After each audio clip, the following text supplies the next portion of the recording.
Okay, hello. So before we get into actually building the graphic, doing the tutorial and that, let's preview the project first so we can get an idea of what we're going to do, how it's all going to come together.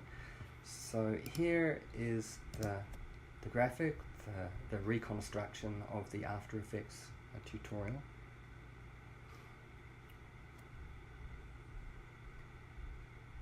The frame rate drops a lot because I'm screen recording. Right, so that's what we're going to be building. You can see here there's the graphic itself is just these four groups. There's the primary, the main title graphic, and the secondary title, which is built pretty much the same way, and just these little flourishes on the top and the bottom. Up here is the clone layer. You see the clone layer is set for reverse. It's just a clone of the graphic which animates in, and then the clone is set to reverse, so that's going to give us the animate out effect. And down here I've got the background. Background is just a gradient, a linear gradient with the colors set into the corners here. But while we're here, if you have the chance, grab your color dropper and make yourself some swatches so that you can have easy access to the color scheme later. Alrighty, so that's what we're going to be doing, and before we start, I've got to say again, I have to be really clear, this is not my design, it's not my work. This comes from the After Effects tutorial by, what's his name, Josh Noel, at his channel, YouTube channel, Sonduck Film. I'm just taking that tutorial and deconstructing it so that I can learn how to get things done in motion. Also, yeah, I've got to say, I'm not a pro designer. I'm not a pro user of motion. I don't make my living from using motion at all. If anything, I'm just, I think, a high beginner. I've just always found that the best way to learn motion, well, titles, especially titles, flat titles like this, is to grab an After Effects tutorial and break it down and build it, try and build it, figure out how you would do that in motion, and that's just, for me, it's always been the best way to learn. Okay, so let's get on with things. Okay, so now we can start with a new build. The project itself, yeah, it's 1920, 1080, 30 frames per second. It's at 6 seconds, but I think we're going to need to bump that up a little bit later. Right, so as I said, it started with a background, which is a gradient generator. Add the gradient from Add Object, Generators, and Gradient. You can right click on your gradient to choose Edit Position, get the handles into the corners this way, then in the inspector use your color pickers to apply your colors. You can use the swatches that you made before if you did that. So pink in one corner, blue in the other if you want to do it this way, and then I come down to these sliders, use the HSB sliders and just really soften up colors.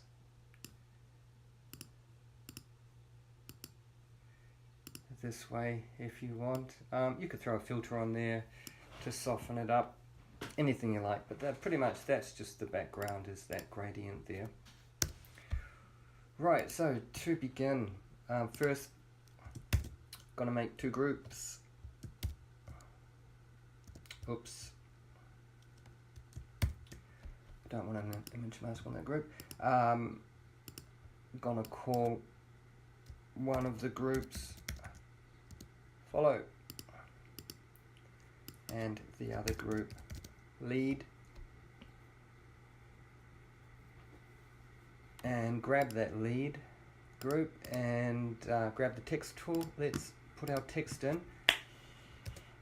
Okay, I'm using, I'm not sure if you can see, I'm using Avener text. That comes with Motion by default. If you don't have access to it for some reason, then any Gothic text or even Apple Gothic is a good text to use, Helvetica it may be. Right, Apple Motion. I'm going to type that in.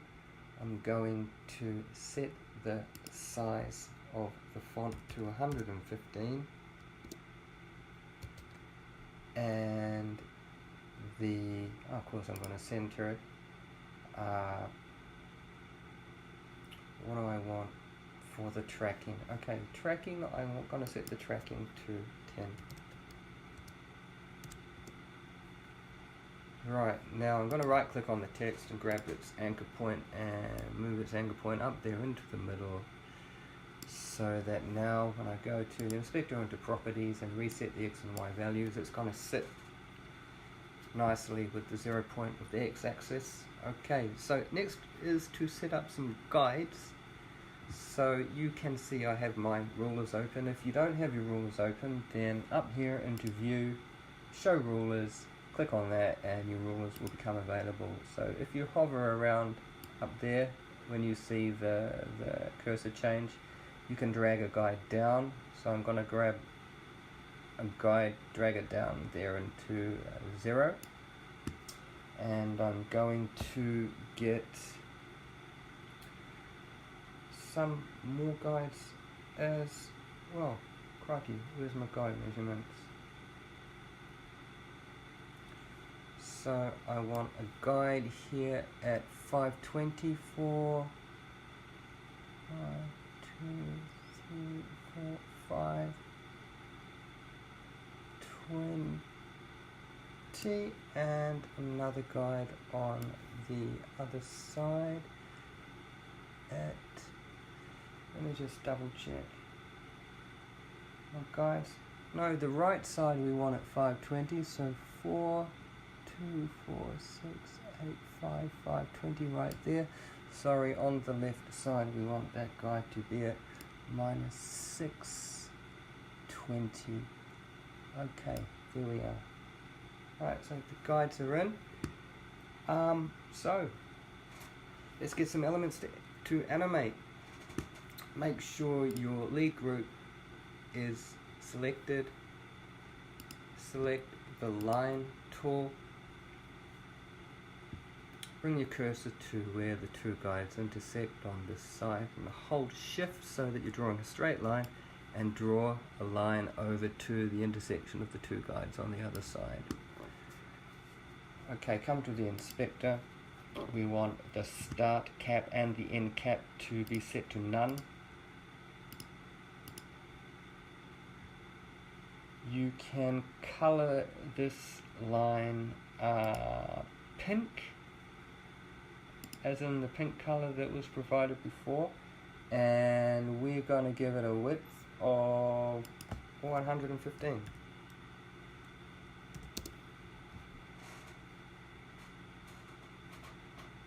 Right, now we want to animate this, so stay in the inspector, look at shape. We're going to be animating the first and last point offsets of this shape. So what we want to do first, bring the playhead to 5 seconds, sorry, not seconds, 5 frames. Set the last point offset to 0. Set a keyframe. Now bring the playhead to 1 second, 30 frames, and increase that last point offset to 100. If you don't have your keyframe editor open, Command 8 will open that up for you. You can see we've got the keyframes here in the timeline, and I've got my keyframes down here in the editor. I'm going to use the keyframe transform tool to group select them, and I'm going to set them to ease both. Right, so we just animated the last point offset. which gives us the curve, and we ease the curve. What we want to do now, we want to animate the first point offset with exactly the same curve, but to start kick him just a little bit later. So I'm going to get my playhead to 8 frames here, 3 frames after the first point offset begins to move. And well, oh yeah, just gonna be sure I'm doing this right. I'm gonna group select them, going to right click, I'm going to copy. Now I can come to the first point offset, I can right click and I can choose show in keyframe editor, but I'm not going to do it that way. I'm going to come down here into the keyframe editor where it says line. I'm going to move from animated to all, and I'm just going to find the item I want down here. And here it is. So I've animated the offset last point. Now I want to animate the offset first point. So I'm going to select it. My playhead's at 8 seconds, and I'm going to Command V to paste. And there we go. And that's the effect that we want. Right, now we need to make the second element for this main title banner. So I'm going to grab, first I'm going to rename this line as the lead pink. I'm going to duplicate that, rename this one to lead white, change in the inspector, come in and change that color to white.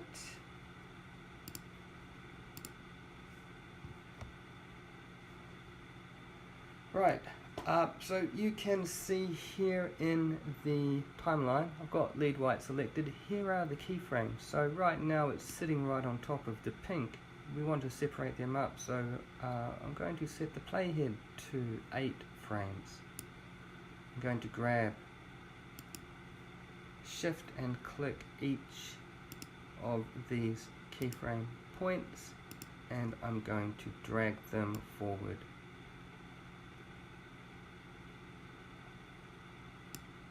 In the keyframe editor that way. So there you can see down here, that's the first and last point offset curves you're looking at. And so now we get this effect. That's pretty cool.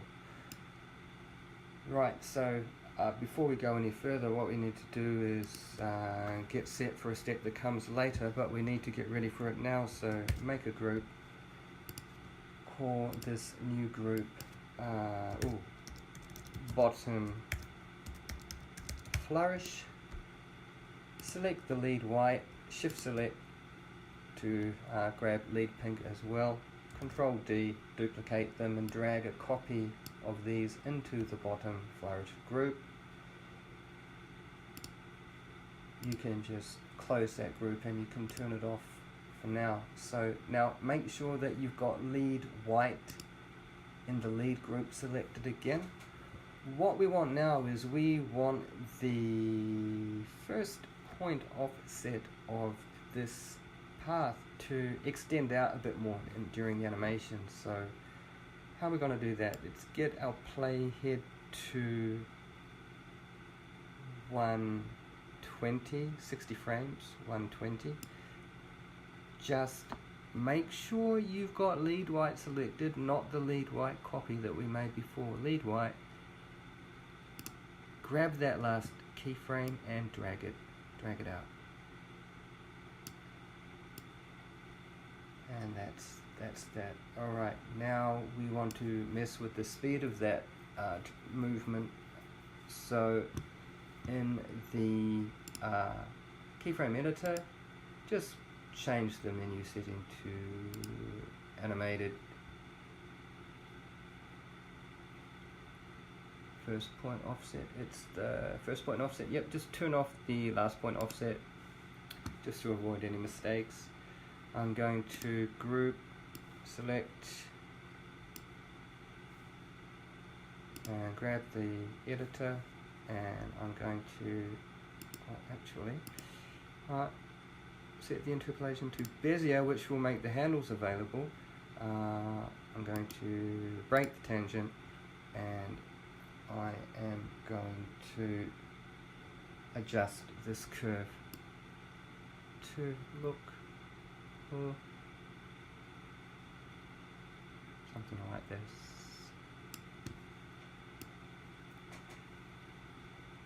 Yeah, okay, that's gonna do for now. We can come back and work on that later. Right then, well, that's the two lead items done. So now make sure you've got lead white selected, make a duplicate of that, drag the duplicate into the follow group below. You can rename this, crikey what to do, okay, you can rename this as follow, and first thing to do is give this shape a different solid color. It's not going to have any color in the animation, but to give it a color now helps you make sense of what we're doing. Cool, and reset the parameters of this shape. Okay.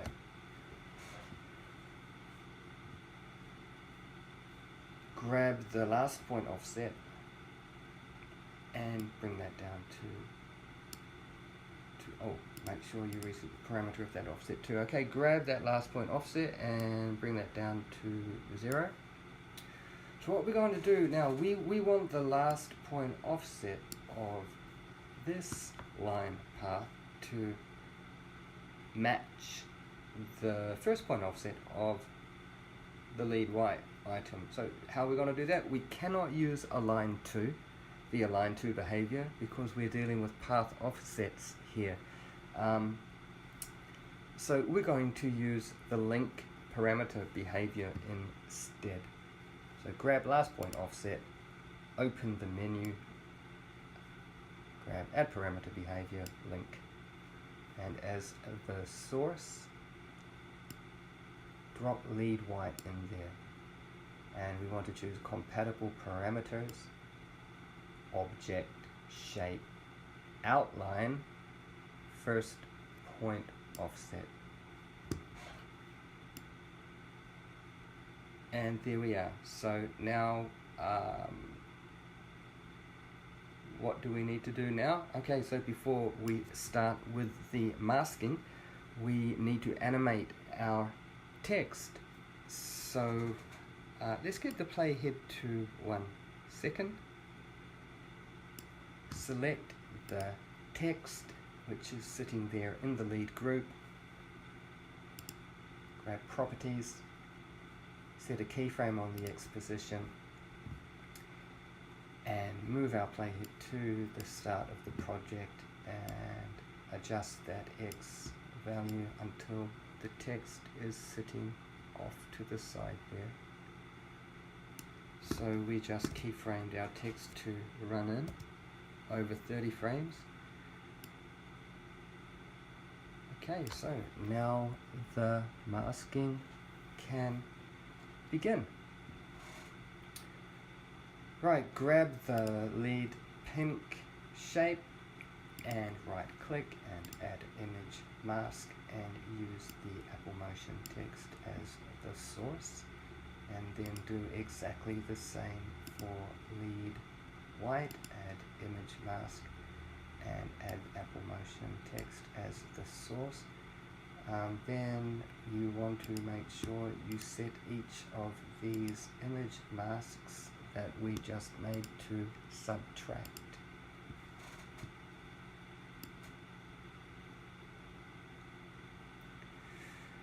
Alright, so we want the second texture to kick in wherever this yellow shape is. So what we're going to do, we're going to grab the Apple Motion text, Control D to duplicate it, move it into the group below, follow, and turn it on.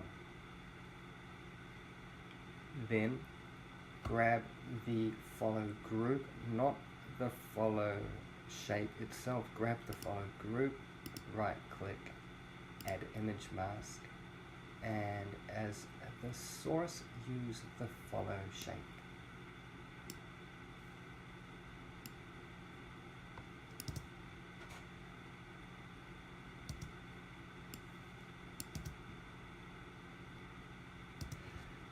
Alright, so that is the first part of the graphic finish, and that's the end of the first part of this tutorial. So, I mean, time-wise, to do the voiceover and the like, I think it comes out, we're sitting at about 18 minutes here. Yep. Alright, I'll see you for part 2.